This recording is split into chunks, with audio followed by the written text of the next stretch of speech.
அனைவருக்கும் வணக்கம். I am doctor Manivannan, consultant medical oncologist, doctor Manis ஆன்கோபிஸ் cancer centre, Pollachi, Coimbatore.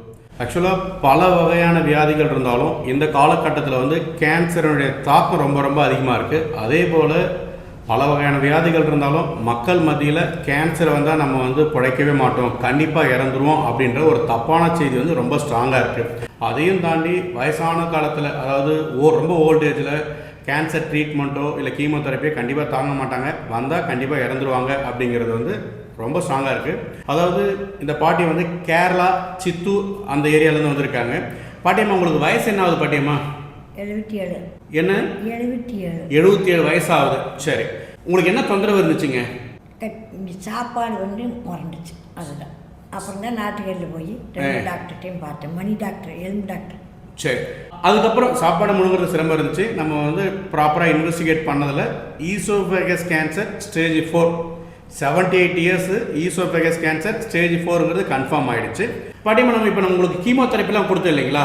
Chemotherapy கொடுத்தப்போ உங்களால் ரொம்ப முடியாமல் ரொம்ப கஷ்டப்பட்டீங்களா, இல்லை எப்படி இருந்துச்சு உங்களுக்கு? எப்பவும் குளுக்கோஸ் இருக்கிறப்பெல்லாம் படுத்தேன் எந்திரிச்சுமா. ஓகே, எப்பவுமே குளுக்கோஸ் இறக்குற மாதிரி இறக்கி அவங்க கிளம்பி போயிட்டாங்க. இல்லை, நிறைய சமூகத்தில் நிறைய பேர் கீமோதெரப்பி இந்த வயசுலாம் தாங்க மாட்டாங்க, தாங்கினா ரொம்ப மோசமாயிடும், இறந்துருவாங்கன்ற மாதிரி சொல்கிறாங்களா? நீங்கள் எப்படி ஃபீல் பண்ணீங்க? நான் அதுக்கெல்லாம் ஒன்றும் அஞ்சலை. உங்களுக்கு எப்படி இருந்துச்சு உடம்பு மருந்து கொடுக்குறப்ப? குளுக்கோஸ் எப்போ இறக்குமெல்லாம் நல்லா வேண்டாம், அந்த அளவுக்கு இருந்துச்சு. சரி, கீமோதெரப்பி மருந்து கொடுத்ததுக்கு அப்புறம் நீங்கள் இப்போ எப்படி இருக்கீங்க? எல்லாம் சாப்பாடு, சாயா, தண்ணி, சோறு, கறி எல்லாமே சாப்பிட்றீங்க, எல்லாம் ஈஸியாக இறங்குது. இப்போ எப்படி உங்களால் நல்லா சாப்பிட முடியுதா? இப்போ நல்லா சாப்பிடலாம். இப்போ மாத்திரை மட்டும், இப்போ என்ன ட்ரீட்மெண்ட் எடுத்துகிட்டு இருக்கீங்க நீங்கள்? அதே நீங்கள் கொடுத்த மாத்திரை தான். அதாவது ஃபர்ஸ்ட்டில் ஐவி இன்ஜெக்ஷன், இப்போ வெறும் டேப்லெட் மட்டும் தான் கொடுக்குறாங்க. அவங்களுடைய நார்மல் லைஃப்பை அவங்க லீட் பண்ணுறாங்க. என்னென்னு, அதாவது கேன்சர்னு வந்தோடனே நம்ம இறந்துருவோம் அப்படின்னு பயந்து தப்பான நேட்டிவ் ட்ரீட்மெண்ட்டு, தவறான சிகிச்சைகளை எடுத்து உண்மையாகவே சில பேர் இறந்துடுறாங்க. இந்த மாதிரி இதுக்கு முன்னாடி காலத்தில் நிறைய பேர் ட்ரீட்மெண்ட் எடுத்து முன்னாடி பயந்துருப்பாங்க. ஆனால் அதில் நிறைய பேர் ப்ராப்பராக ட்ரீட்மெண்ட் எடுத்து பல வருஷம் உயிரோடு இருக்கிற கேன்சர் பேஷண்ட்லாம் இருக்கிறாங்க.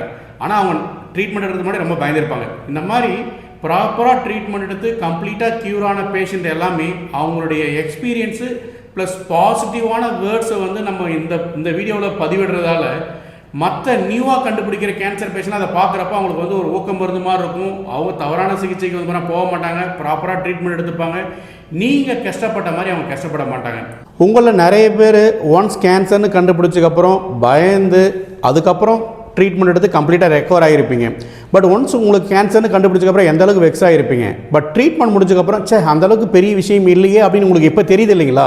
நீங்கள் எல்லாருமே இந்த வீடியோவில் ஒரு பாசிட்டிவான ஒரு கமெண்ட் போடுறப்ப இனி ஃப்யூச்சரில் ஒருத்தவங்களுக்கு கேன்சர்னு கண்டுபிடிச்சா அந்த அளவுக்கு பயப்படாமல் அவங்க ப்ராப்பராக ட்ரீட்மெண்ட் எடுத்து அவங்க ரெக்கவர் ஆகிறது கண்டிப்பாக ஒரு ஊக்கம் மருந்தாக இருக்குங்கிறத நான் நம்புகிறேன். நம்ம எல்லாருமே ஒன்றிணையும் கேன்சரை ஒழிச்சிடணும். ஈவன் கேன்சர் வந்தாலுமே ப்ராப்பராக ட்ரீட்மெண்ட் எடுக்கிறது நம்ம அவங்களுக்கு உறுதுணையாக இருக்கணும். ஏன் பாட்டியம்மா? கரெக்டா? கரெக்ட். தேங்க்யூ.